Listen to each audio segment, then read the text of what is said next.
Thanks for coming to Nomad Nomad, Echoes of Adventure, a new channel where in future episodes we'll be taking deep dives into some of the most amazing motorbike journeys ever made, with reference to books, blogs, videos, diaries, old magazines and occasional interviews. We'll be delving into journeys that were famous in their time, others that became famous afterwards, some that flew below the radar, and a few that flew long before radar became a thing, which, to save you a few seconds on Google, was in 1940. Anyway, I'm Geoff Thomas. No, not that one. And I grew up in the northeast of England, loving motorbikes. This was my first love, the Thomas family's Triumph 60A outfit, and that was back in 1962. Since then, I've been riding and racing motorbikes, crashing and fixing them, reading and writing about them. And after a million miles as a London dispatch rider, I'm still in love with them. When I got my first moped, a Suzuki AP50, I used to go and watch my heroes racing at Croft Autodrome and Oliver's Mount, and I'd ride home thinking I was Mick Grant or Barry Sheene. Being 16 and flexible, I used to try and get my knee down like Ron Haslam, but as my knee was usually followed by my elbow and arse, I'd realised that just as being called Geoff Thomas was never going to lead to a career in football, being able to ride a motorbike wasn't going to make me a racer. So I'd satisfied myself by reading about the things that I couldn't do and looking at the bikes that I couldn't afford in Motorcycle News and Bike magazine. And when I'd started seeing stories about people riding their motorbikes to places that I couldn't find on a map, something about those riders and journeys had just captured my imagination. They'd always seemed different to the riders who'd raced, and as my fascination grew, it was like going to see my favourite band and concentrating on the anonymous bloke thrashing the tits off a drum kit in the background. If Mick Grant and Barry Sheene had been on lead vocals, their drummer would have been the motorbike traveller, and unlike in racing at the time, the traveller wouldn't always be a guy. Travelling just seemed like a more mysterious part of the motorbike world, and as I'd learned more about the riders making those journeys, where they'd gone and what inspired them to go there, I'd started wondering when adventuring on motorbikes had actually begun. Each journey had seemed to be inspired by one that went before it. As I'd started looking back in time, every discovery seemed to add validity to my mad drummer analogy. So whether your interest in motorcycle adventure was sparked in 2004 when Ewan McGregor and Charlie Borman's Long Way Round came, or back in 1973 when Ted Simon set out on the road to becoming Jupiter, as we start looking back at some of the overlooked and forgotten journeys from this century and the last, hopefully there'll be something of interest for everyone. Now, rightly or wrongly, Ewan and Charlie's Long Way trilogy has become the benchmark for two-wheel travel, so along the way there will be lots of references to them, and I suspect a fair amount of piss-taking. I only poke fun at them because, well, I'm jealous, and folks who claim not to be envious probably aren't being honest with themselves. Let's face it, if you won a competition and the prize was a 10-minute supermarket sweep, would you want to do it in Harrods or in Poundland? We'd all choose Harrods. And likewise, if somebody offered us everything we'd need to ride around the world a few times, along with the promise that we'd arrive home a little bit richer than when we left, we'd all bite their hands off. Sure, Ewan and Charlie got a lot of free shit and pampering, but given the nature of Ewan's day job, should we really be surprised? Unlike you and me, if Ewan McGregor hadn't been riding around the world on a free motorbike, he would have been on a Hollywood movie set, earning millions of dollars. Granted, since starring in the Emerald Forest, Charlie Borman's roles haven't been as numerous as Ewan's, but maybe that's because he respects his art and chooses quality over quantity, like, say, Daniel Day-Lewis.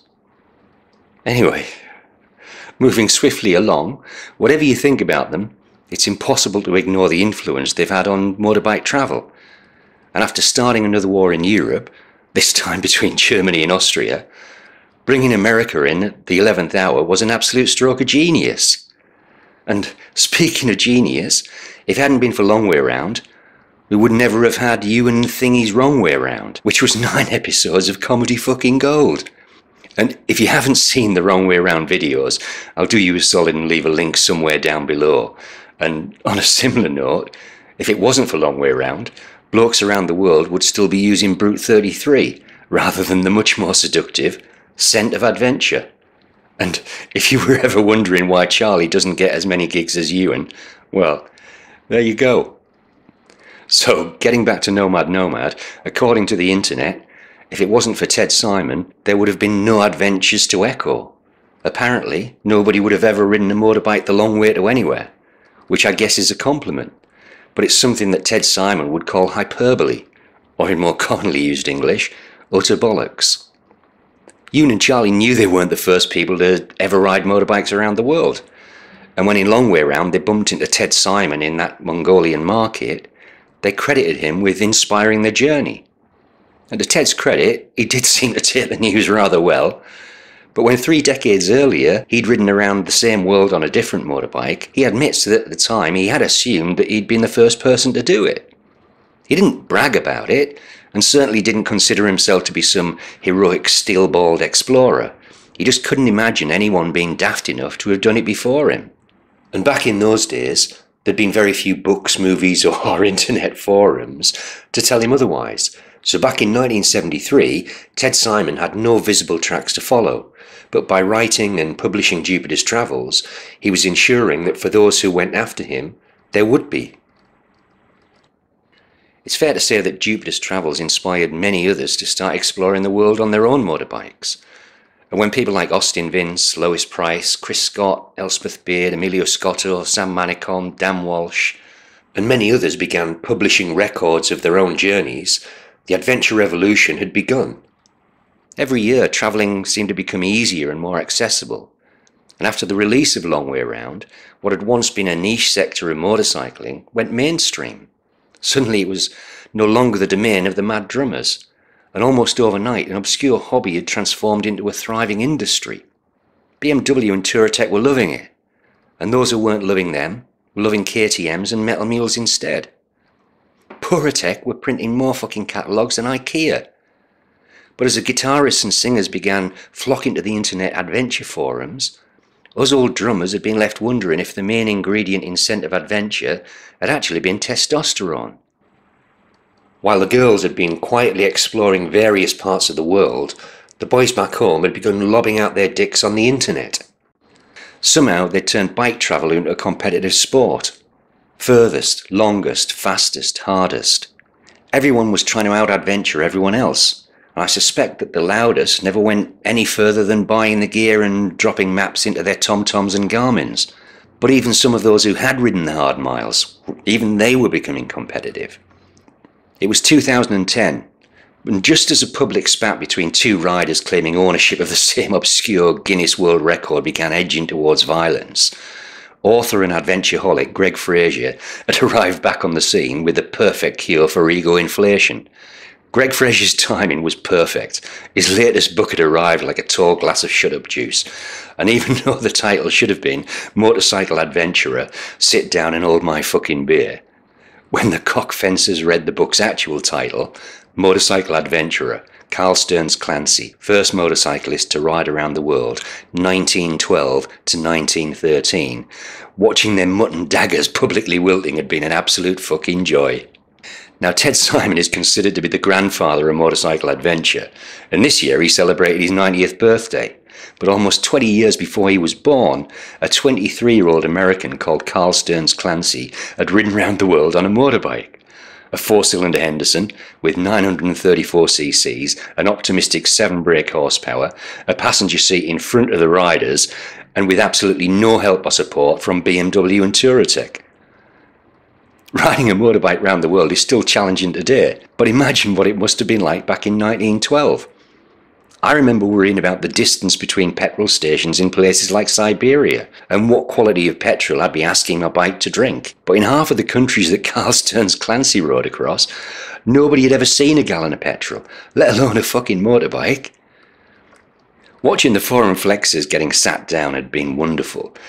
But if Greg Fraser hadn't spent 10 years of his own life rummaging around in dusty attics and archives, despite its historical importance, the life and adventures of Carl Stearns Clancy would have been lost. I'm not even sure how Fraser became aware of Clancy in the first place, but back in 1912 and 13, progress reports had been published in Bicycling World and Motorcycle Review. And afterwards, Clancy had written a book called The Gasoline Tramp. But even though those publications had fallen into obscurity, in my eyes, it still makes Motorcycle Adventurer the first real version of the long way round. Anyway, In future episodes we'll be talking with Greg Fraser and looking more closely at how Clancy, in his own words, had girdled the globe on a motorcycle.